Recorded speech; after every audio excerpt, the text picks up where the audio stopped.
Subscribe করুন।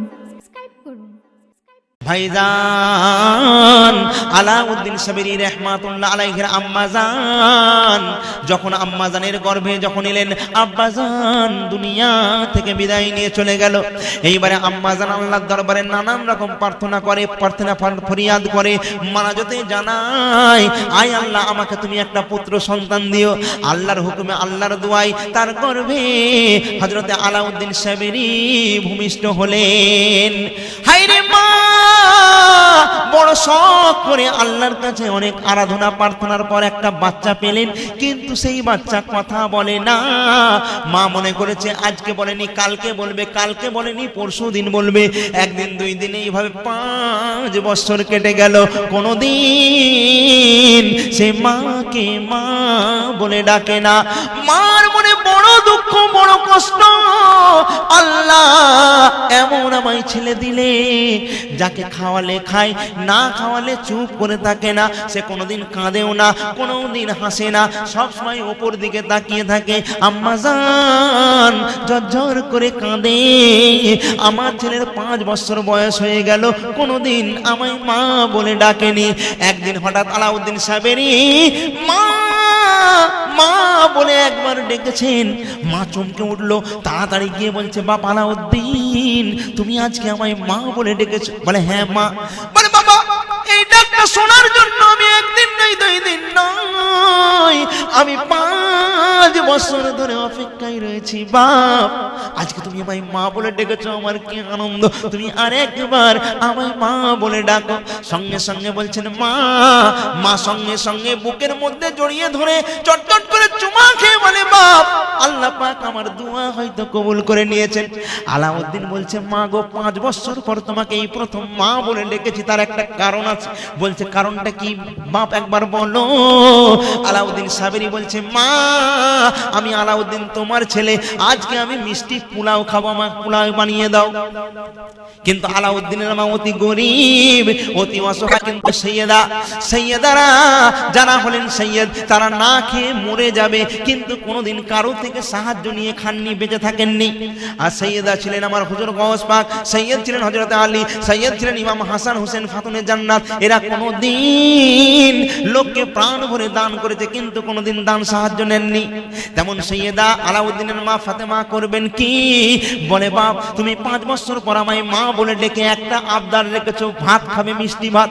কিন্তু বাপ আমি গরিব, তোমায় না বলবো না, না বলবো না, আমায় 2 দিন সময় দাও। আজকে বুধবার, কালকে বৃহস্পতিবার, পরশু দিন শুক্রবার, শুক্রবার জুম্মার দিনে আমি মিষ্টি খাবার তৈরি করে তোমায় খাওয়াবো, কথা দিলাম।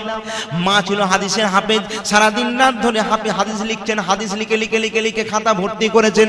2 খাদেমকে বলছেন জুম্মার দিনে একজনকে মাদ্রাসায় পাঠিয়ে দিয়েছেন, একজনকে মসজিদে পাঠিয়ে দিয়েছেন। বলছে এই কিতাবগুলো বিক্রি হলে এই পয়সায় চাল আর চিনি নিয়ে চলে আসবে। আমার আলাউদ্দিন আমার মিষ্টি খাবার খাবে বলেছে, আমি ওর জন্য মিষ্টি পোলাও বানিয়ে দেব। এইবারে 2 খাদেম 2 জায়গায় চলে গেছে। আলাউদ্দিনের মা সদাই সদাই পাইচারি করে খবর নিচ্ছে, ওকে একটাও কিতাব বিক্রি হয়েছে কিনা। যখন বেলা 11টার মতো, 10টা 11টার মতো বেজে গেল, সবাই বললো একটাও কিতাব বিক্রি হয়নি। আলাউদ্দিন বলে, মা তুমি বৃথা সময় নষ্ট করছো, মা কখন আমার জন্য খাওয়ার আয়োজন করবে? আলাউদ্দিনের মা বলছে, বাবা এক কাজ করো, এই তোমার সামনে আমি আগুন জ্বালিয়ে দিলাম, আর হাঁড়িতে পানি দিয়ে বসিয়ে দিলাম। হাঁড়ির পানিটা গরম হয়ে থাকবে, যেই খাদেমরা খাবার ওই মিষ্টি আর চাল নিয়ে আসবে, আমি সঙ্গে সঙ্গে গরম পানিতে দিয়ে দেব, আর তাড়াতাড়ি খাবারটা পাক হয়ে যাবে। এই বলে আলাউদ্দিনের মা গরম পানিতে, হাঁড়িতে পানি দিয়ে গরম হচ্ছে, আর মা শুধু পাইচারি করছে আর কাঁদছে। আমার বাপ, আমার আলাউদ্দিন 5 বছর পর আমি আবদার করে বলেছে আমি খাবার খাবো, আমি যদি খাবার না খাওয়াতে পারি বড় কষ্ট হবে। সেই জন্য মা জননী পাইচারি করছে। আলাউদ্দিন বলে, মা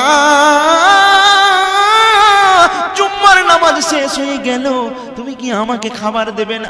মা বলছে, বাবা একটু ওয়েট কর। আলাউদ্দিন বলে, কেন মা, বৃথা আমার সময় নষ্ট করছো কেন? কখন তোমার খানা পাক হয়ে পড়ে রয়েছে, খাবারটা ঠান্ডা হয়ে যাচ্ছে, আমি গরম গরম খাবার খেতে চাই, আমায় তাড়াতাড়ি দাও।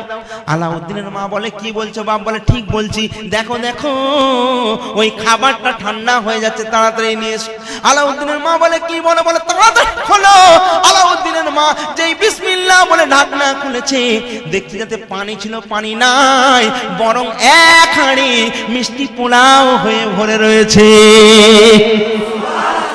আলাউদ্দিনের মা অবাক হয়ে যায়, আলাউদ্দিনের মুখের দিকে তাকায়।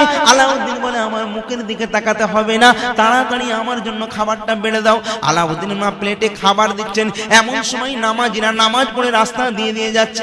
নামাজিরা বলছে, আলাউদ্দিনের মা, পৃথিবীর জমিনে বহু কিছু আমরা খেয়েছি, কিন্তু আজকে তোমার বাড়ি কি রান্না হয়েছে যার এত সুন্দর খুশবু, যে খুশবু পেয়ে আর এখান থেকে যেতে পারছি না, খাবারটা কি একবার বলো। আলাউদ্দিন চিৎকার করে বলে, ও নামাজিরা, আমার মা আমার জন্য মিষ্টি পোলাও রান্না করেছে। বলছে, তাই? কি সুন্দর সুগন্ধ। বলে, তোমরা কি খাবে নাকি? তারা বলে, ফ্রি, যদি হয় অসুবিধে কি আছে। বলে, যাও যাও, তাড়াতাড়ি ঘর থেকে প্লেট নিয়ে চলে এসো। ভাইর ওর খুশবু পেয়ে একজন নয়, দুইজন নয়, 40 জন মুসল্লি বাড়ি থেকে বড় বড় প্লেট নিয়ে এসেছেন। আলাউদ্দিনের মা অবাক হয়ে গেছেন, এইটুকু হাঁড়ির খানা 40 জনকে কেমন করে দেবেন। আলাউদ্দিন বলছেন, মা, আমার আল্লাহ বড় মহান, তুমি কোনো দিকে তাকাবে না, দাও দাও। আম্মাজান হাত তুলে বের করে করে ঢুকিয়ে ঢুকিয়ে খাবার দিতে থাকেন, একদিক দিয়ে দেন, একদিক দিয়ে হাঁড়ি ভরে যায়। ভাইরে, কেতাবের মধ্যে আছে 40 জন লোক পেট ভরে খেলো, তবু দেখা যায় সেই হাঁড়ির বিন্দু মাত্র দানা কমে না।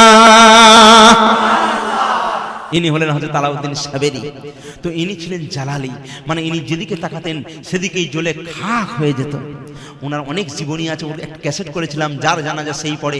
শেষ কথা বলি, তো ওনার কাছে একজন গোলাম থাকতেন, মুরিদ, বুঝতে পেরেছেন? একদিন দুদিন নয়, 60 বছর গোলামি করেছে, বুড়ো হয়ে গেছে।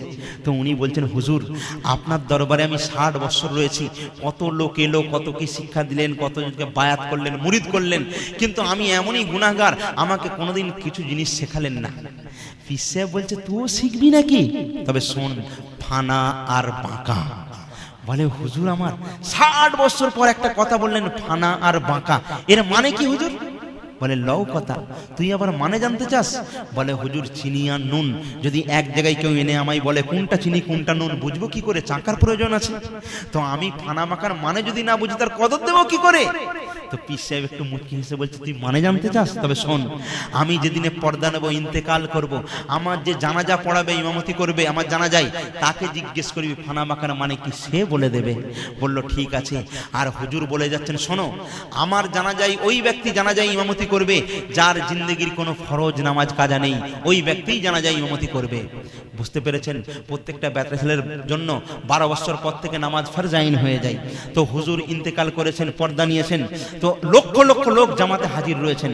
উনাকে 10টার সময় কবরস্থানে নিয়ে যাওয়া হয়েছে, কিন্তু আসরের সময় হয়ে আসছে, নামাজ হচ্ছে না, জানাজা পড়া হচ্ছে না, লোক থই থই করছে।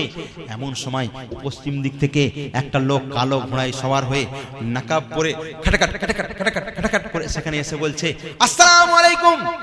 লোকজন বলছে, ওয়ালাইকুম আসসালাম। বলে, কি ব্যাপার এত লোক? বলে, আমাদের পীর মুর্শিদ হুজুর কেবলা পর্দা নিয়েছেন। বলে, তো জানাজা হচ্ছে না? বলে, ওরে বাপরে বাপ, উনি ছিলেন জালালি পীর, যেদিকে তাকাতেন দাউ দাউ করে জ্বলে যেত। উনি বলে গেছেন, নসিহত করে গেছেন যে ওই ব্যক্তি আমার জানাজায় ইমামতি করবে যার জিন্দেগির কোনো ফরজ নামাজ কাজা নেই। বলছে, তো লক্ষ লক্ষ লোক। বলে, এখানে হাজি, গাজী, হাফেজ, কারি, মাওলানা, মুফতি সবাই আছে, কিন্তু প্রত্যেকটা মানুষের জীবনের নামাজ কাজা আছে, এমন কোনো ব্যক্তি নেই যে যার জিন্দেগির নামাজ কাজা নেই। বলছে, ও তাই? তাহলে কি জানাজা হবে না? উনি একটু মুচকি হেসে বলছেন, আল্লাহর দরবারে লাখো কোটি শুকরিয়া। আরে ফরজ নামাজ কেন, দুনিয়ায় আসা থেকে শেষ পর্যন্ত আমার জিন্দেগির ফরজ, সুন্নত, নফল, ওয়াজিব কোনো নামাজই আল্লাহর দরবারে কাজা নেই। বলুন সুবহানাল্লাহ। অতএব এসো, তোমাদের পীর সাহেবের জানাজার নামাজ আমি পড়িয়ে দিচ্ছি। বলে উনি ইমামতি করে জানাজার নামাজ পড়িয়ে দিলেন। নামাজ পড়াবার পর লাশকে নিয়ে সবাই কবরস্থানের দিকে দাফন করার জন্য এগিয়ে যাচ্ছেন, কিন্তু এইবারে উনি ঘোড়ার একটা রাগাপিতে পা দিয়েছেন, আর একটা পা তুলবেন, এমন সময় সেই গোলামটা, মুরিদটা গিয়ে সেট করে একটা পা ধরেছে। তো উনি বলছেন, এই কেড়ে কেড়ে পাছাড় পাছাড়। বলে, হুজুর, আমি আমার পীর মুর্শিদের আদনা গোলাম। বলে, ব্যাপারটা কি? বলে, আমি হুজুরের দরবারে 60 বছর গোলামি করেছি, কোনোদিন কিছু শেখাননি। একদিন হঠাৎ বললেন ফানা আর বাঁকা। তো আমি বললাম, হুজুরের মানে? উনি বললেন, আমার যে জানাজায় ইমামতি করবে তাকে জিজ্ঞেস করবি ফানা আর বাঁকার মানে কি। তো হুজুর, আপনি তো আমার পীর সাহেবের জানাজার নামাজ পড়ালেন, অতএব আপনাকে বলতে হবে ফানা আর বাঁকার মানে কি। বলছে, ও তাই নাকি? সঙ্গে সঙ্গে মুখের নাকাব তুলে ফেলেছেন। মুরিদ বলে, হুজুর বলে খবরদার, তোকে আমি বলেছিলাম ফানা আর বাঁকা, দেখ ফানা মাটির সঙ্গে ফানা হয়ে গেল আর বাঁকা অন্য জায়গায় চলে যাচ্ছে। হুজুর আলাউদ্দিন সাবরি নিজের জানাজা নিজে পড়ালেন, বলুন সুবহানাল্লাহ।